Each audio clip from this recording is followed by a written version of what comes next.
Welcome back to the True Detectives podcast. I'm Adrian Smith, and we're back with another mind-boggling case for you today. I'm Dr. Julia Jones, ready to separate fact from fiction as always. It's fantastic to have you here, Julia. Every day we try to bring our listeners a new, real-life detective story, and today, well, today is no exception.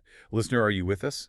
Buckle up because we're diving headfirst into a case that blends family history, spectral photography, and maybe a touch of the supernatural. Intriguing combination. The blend of tangible evidence like family photos with that ethereal nature of ghost stories. It's a recipe for a truly captivating investigation. Absolutely. So the story comes from a source that reads like a suspenseful young adult novel. Our protagonist is Ellie, a teenager who moves into a new home with her family. Typical new house jitters, right? Yeah. But this house comes with some extra baggage, a history, let's call it. Ugh, the classic haunted house trope. I'm instantly curious about the psychological factors at play here. Moving, especially as a teenager, can be a period of heightened anxiety. Could that influence how Ellie perceives her environment? Might she be more susceptible to seeing things that aren't really there? That's a great question, and one we'll definitely explore. But the plot thickens. While exploring the attic, Ellie stumbles upon a vintage Polaroid camera. Seems innocent enough, but this is where things take a turn toward the spectral. A camera, a portal to the past, perhaps? I'm curious to see where this leads. Of course, from an analytical standpoint, we have to consider possibilities like trick photography or double exposures. Of course, always the skeptical scientist.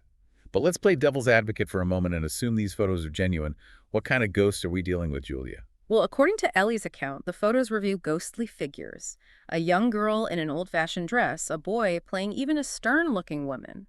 Almost like she's captured a family frozen in time. It's like she stumbled onto a hidden world, existing alongside our own. And she doesn't just see these figures in the photos.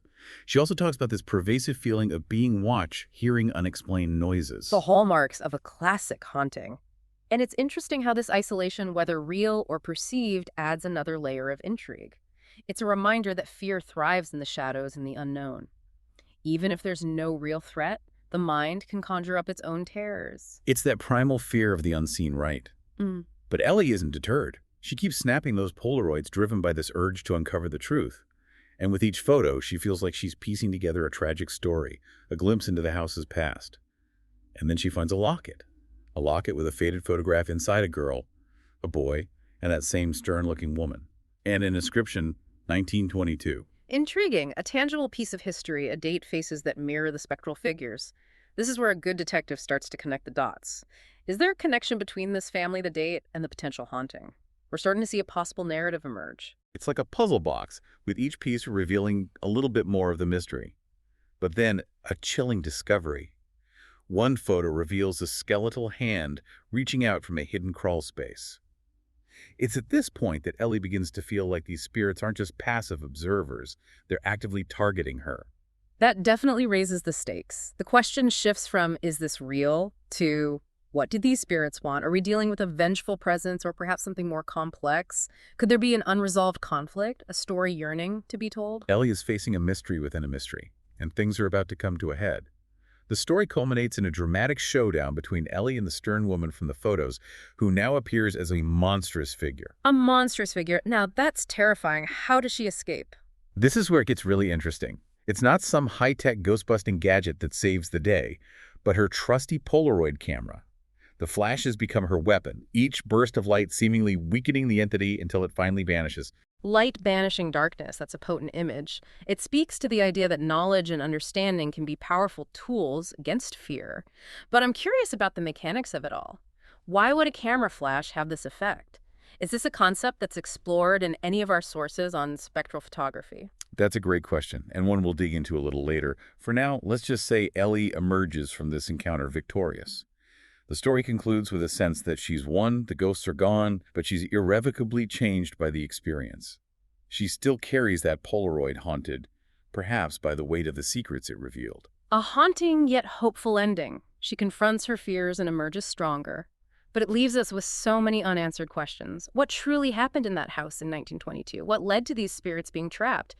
And is Ellie truly safe, or are there more chapters to be written in this story? So many questions, and hopefully some answers. We're going to take a quick break, but when we come back, we'll unpack this fascinating case even further. We'll explore the potential significance of the Polaroid camera. delve into the psychology of hauntings, and maybe even try to separate fact from fiction. Stay tuned. This case is a fascinating blend of classic ghost story elements and some unique twists. That Polaroid camera, for example, it's a detail that really sparks my curiosity. It's not your typical ghost hunting equipment, that's for sure. What are your initial thoughts on its role in this story, Julia? Well, it's interesting to consider the camera as a potential tool for both documentation and interaction with the supernatural. We often see cameras used in paranormal investigations to capture evidence, but in this case, it seems to play a more active role, almost like a weapon. You mentioned earlier the concept of residual hauntings.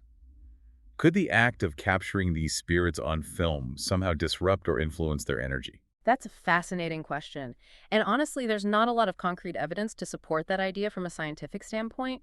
However, some paranormal researchers theorize that residual hauntings are essentially imprints of past events, echoes of energy trapped in a specific location. So like a recording playing on a loop. In a sense, yes.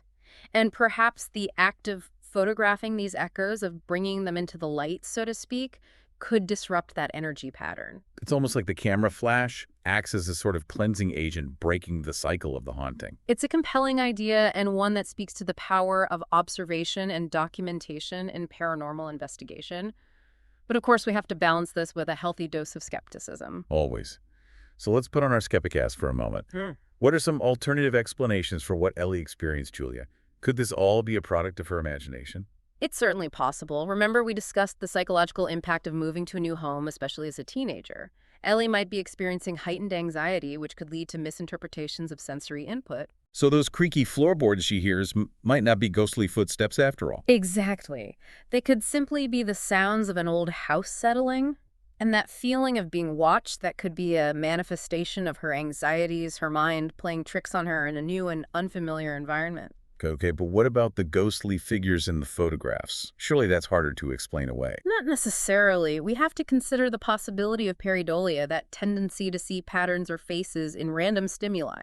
It's like when we see shapes in clouds or faces in the grain of wood. So you're saying Ellie might be seeing what she wants to see, not what's actually there. It's a possibility, especially given her interest in the paranormal and her heightened emotional state. Her mind might be filling in the blanks, so to speak, creating ghostly figures where there are none. That makes sense. But let's say for the sake of argument that we rule out all the rational explanations. What then? What are we left with? Then we delve into the realm of the unknown, the unexplained, and that's where things get really interesting. If we entertain the possibility of a genuine haunting, we have to ask ourselves, what kind of spirits might we be dealing with? The photos suggest a family possibly from the early 20th century, based on the clothing and the date on the locket. And their actions seem to suggest they're reliving moments from their lives, almost like a play on repeat.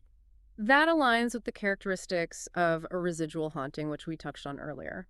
These types of hauntings are thought to be imprints of past events, often associated with places where strong emotions were experienced. So perhaps a tragedy occurred in the house back in 1922, and the spirits of this family are somehow tethered to that event, replaying it over and over again. It's a plausible theory, but then we have those other elements that don't quite fit the residual haunting mold. The skeletal hand, the monstrous figure Ellie encounters. These suggest something more active, perhaps even malevolent. It's almost like there are multiple layers to this haunting, different types of spirits or energies at play. That's a possibility. Or perhaps the haunting itself is evolving, becoming more intense or interactive over time.